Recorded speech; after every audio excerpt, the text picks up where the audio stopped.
Hello, this is Tony Blazer for the Motocross Vault presented by Blinzall. If you're in the market for some high-quality racing oil for your two-stroke or four, make sure you go to blinzall.com and use our discount code VAULT20 to save 20% at checkout. Thank you for all the support. This is Hannah. This is Bailey. This is Reagan. This is Butters. Welcome to the Motocross Vault.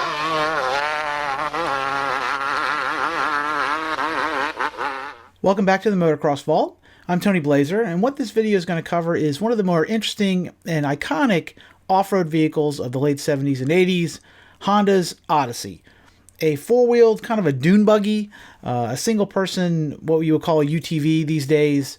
The Odyssey was available from 1977 till 1985, and then a few years after that, in 1989, Honda released a updated version that they rebranded as the Pilot. This was always a really cool machine. I always wanted one, never had one. I only ever got to ride maybe a 1980 model, I think a buddy of mine had. One of the earlier ones. It was still cool. Particularly the later ones, the 85 and the 89, 90 were the ones, really the Pilot would be the one you'd want, I would think, these days. But really a cool machine, and a machine that I really am surprised is not really in the market anymore. I mean, the UTV thing is totally gone crazy. It's taken over the ATV world. I used to love reading Dirt Wheels. I subscribed to for many years. I've had several high-performance ATVs. The current UTV thing is kind of lost me a little bit. They're very expensive. Now, maybe part of it is I live on the East Coast, and the trails I have would be kind of small for that kind of a side-by-side. And plus, I don't really want to take somebody with me. I just want to be by, like myself, in a kind of a sporty, more high-performance machine, and particularly the later ones, the 85 and then the 89 and 90. They were really kind of a sporty little dune buggy with full suspension. Really a cool machine. And the current UTVs don't really have that. Most of them are four-wheel drive, and like I said, they seem to be more geared towards carrying multiple people. So I suppose that makes it more of a family-oriented, and certainly the people making them know something I don't. In terms of success, I guess the Pilot wasn't particularly successful. I think it was too expensive back in '89. It was a pretty expensive machine. It was roughly a third more expensive than a CR 250 or 500 or something would have cost you at that time. So it's pretty significant investment. But you see what the UTVs cost now. They're a fortune. Some of them are as much as a car or a Jeep you could get for what they cost. So for whatever reason, the later ones, actually when they got better, I guess they were less successful. The early ones, they were in Honda stable for many years when they were more simple. Definitely a cool machine, and a machine that I think maybe some people don't even know about these days. So I thought it'd be kind of cool to go back and look at the history of the Odyssey. They didn't really make a lot of changes from year to year. They really are just basically three different generations there. Maybe four if you count the Pilot. I'm going to go over them a little bit year by year, tell you a little bit about the machines and what they were like. So if you like this sort of thing, check out some of the others. I've done a history of the ATC 250R. I just recently did one on the ATC 350X. If you like more motocross type stuff, I also just published a history of the CR80. I've done a lot of these kind of retrospective things and some individual tests as well. If you'd like to support the channel, I just made some new merch available on the Motocross Vault Teespring. You can see the link in the description below, and I'll also put a link to it here. I just came out with some cool designs for one based on my Honda Project 90. I did a kind of a Yamaha, a Bradshaw replica one based on the 1996 YZ, and also did one basically kind of chronicling the Hondas over the years, the two-stroke Hondas, kind of a look from 73 until 2006, 7, or whatever that year was that it ended. So in any case, if you'd like to support the channel, if you can do that, I appreciate it. Share, like, give it a thumbs up. I would really appreciate that as well. So here's the story of Honda's iconic Odyssey four-wheeler. The original Odyssey was released in 1976 as a 77 model by Honda. This first version was powered by a single-cylinder, two-stroke, piston-port single engine, displacing 246 cc's, that had a bore and stroke of 70 millimeters by 64.4 millimeters, and a compression ratio of 6.6 to 1.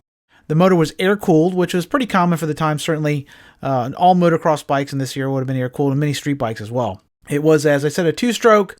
It used a 28 millimeter Keihin carburetor, had a flywheel magneto ignition, and this first version had a recoil starter, a pull starter. So you started like you would your lawnmower. It would take many, many years for them to add finally electric starting to these things.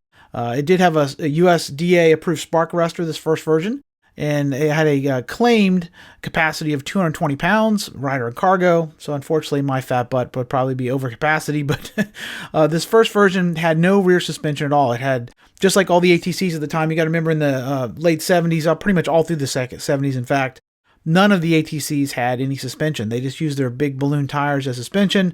The rear of the ATC was a solid axle with no rear suspension. The front, though, did have some suspension, although it wasn't a whole lot in terms of actual ability to absorb any jumps or whatever, but I guess a little bit was better than nothing at all. Ground clearance was listed at 5.5 inches, and Honda claimed a dry weight of 397 pounds for this first version. Now, this first version did not have a full roll cage. It had a 4-point padded roll bar instead. You see there's a little push bar in the front and this kind of a roll bar on the top. Clearly, this is better than nothing in a bike where you're or a machine where you're strapped into. You wouldn't want to roll it on top of your head and crush your head. It would take a few more years for them to add a full roll cage. The interesting little side thing is this vehicle, kind of in owing to people's transportation at the time, a lot of people actually crammed their ATVs and their motorcycles in the back of their station wagons. Station wagons were very popular in the 70s. It was very common for people to have that instead of like a SUV or a pickup truck they'd have today. So Honda incorporated the ability to remove this roll bar so you could cram this thing in the back of your station wagon. So that's a pretty interesting tidbit. They did the same thing with the original like CT70, the handlebars actually, and the original Z50 as well. They would be they could be folded in so you could stick it in the trunk of your Caprice Classic or whatever. Pretty amazing little tidbit from the 70s. Now this, as I said, this first version did not have any rear suspension, did have front suspension, had a single disc brake. I don't believe there was any brake on the front in this first version. They had a single disc, which was, I think, a mechanical disc. I do not believe it was hydraulic either. It was mounted to the rear transmission. Now, this transmission was fully automatic. What the brochure describes as a Salisbury type transmission, which you don't hear people use anymore. I believe that's just a limited slip transmission. As with all Odysseys, it had a kind of an airplane style yoke in the front where you had the throttle and the brake built into that. This first version I don't think had the little wrist straps. Later ones would have wrist straps to prevent you from, if you did roll it, sticking your arm out. Obviously that's a reflex thing. The same thing would get you with three wheelers. You put your leg out, in a run your leg over, you roll this thing over on its side, you're going to put your arm out to try and maybe cushion your blow and end up breaking your arm pretty easy. Now, it did have a set of harness here so you could strap yourself into it, and a single headlight in the front. So if you did get caught after dark, you could ride the bike. As I said, this is the only one I have actually ridden. I rode one like this. It's a two-stroke. Wasn't particularly fast. I mean, it's a 400-pound machine with a fairly small piston port. Doesn't even have a reed valve. Two-stroke engine wasn't, and of course the automatic transmission had no reverse. It's just forward. It wasn't a fire breather by any means, but I imagine they were pretty popular. Like I said, dune buggies were a huge craze in the 70s. People were taking Volkswagen Beetles and sticking all kinds of crazy dune buggy stuff on it. And Honda actually looked at something similar to this before they released the original ATC 90.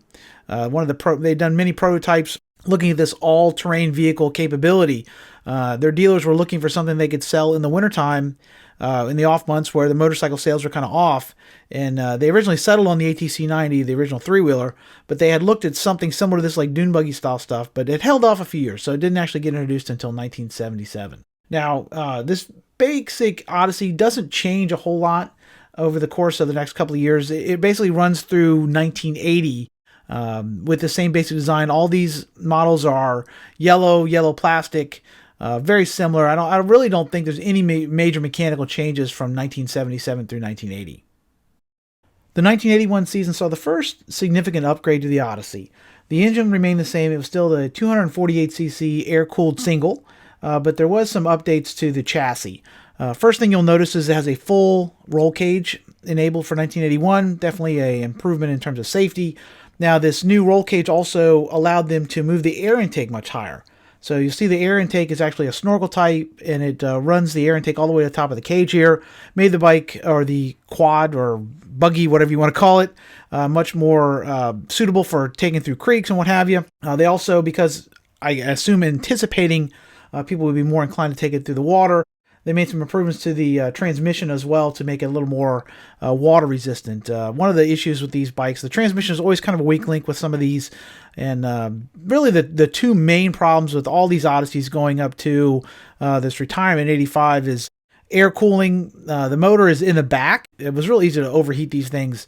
Clearly, it's not going to get the same kind of air you'd have in a a motorcycle. And unlike a Volkswagen Beetle, you're not typically riding 50 miles an hour down the highway to get all that air to the engine. So overheating was always an issue with these machines. But it did basically keep air cooling in effect for 1981. Now, in addition to the roll bar, They also added a larger capacity air cleaner.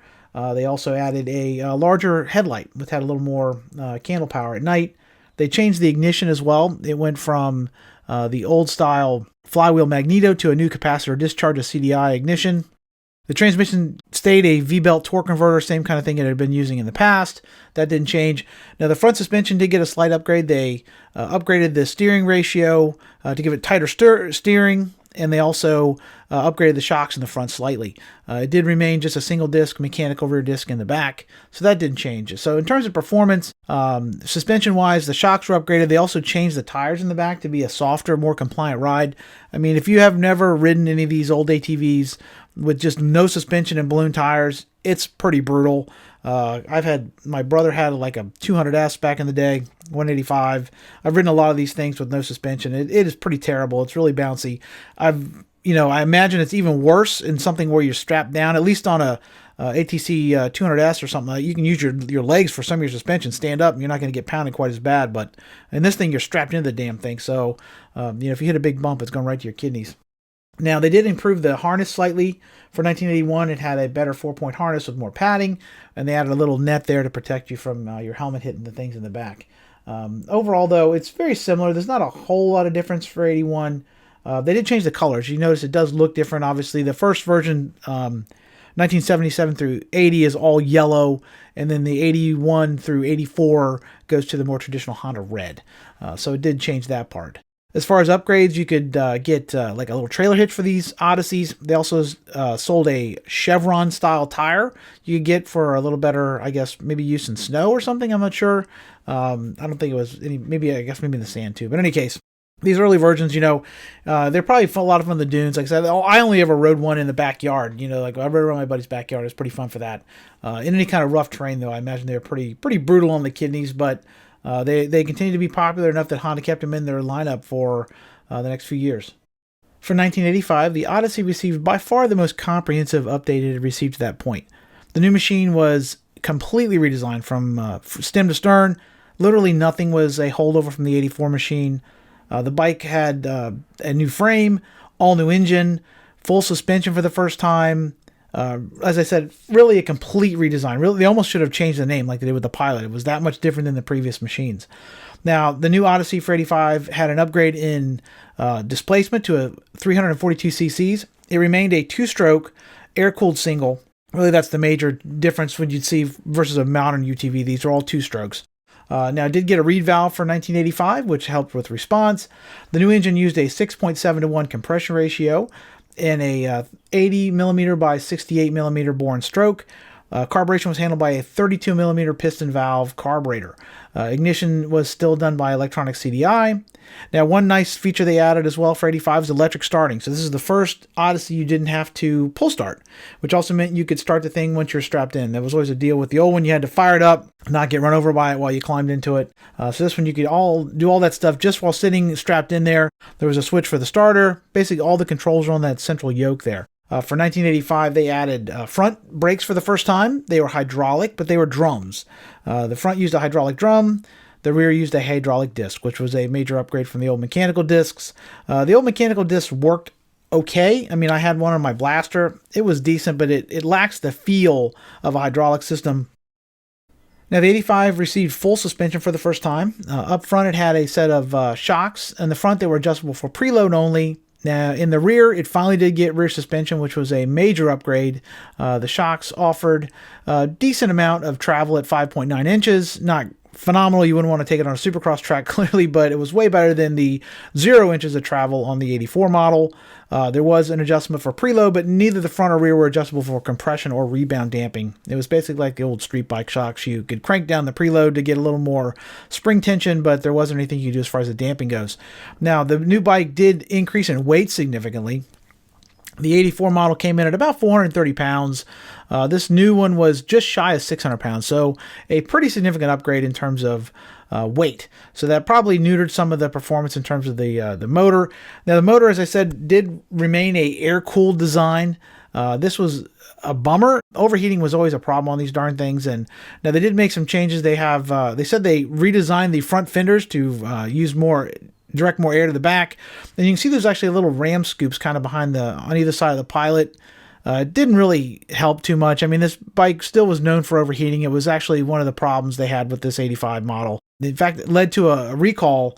At some point, they recalled some of the motors and actually downsized the displacement slightly. I'm not sure if that was to try and cool the motors off. I don't know. It's not a lot of information about it at this point. This obviously happened 30 years ago. But I do know at one point, really, this 85, as much of an improvement as it was in performance, had a fair amount of problems.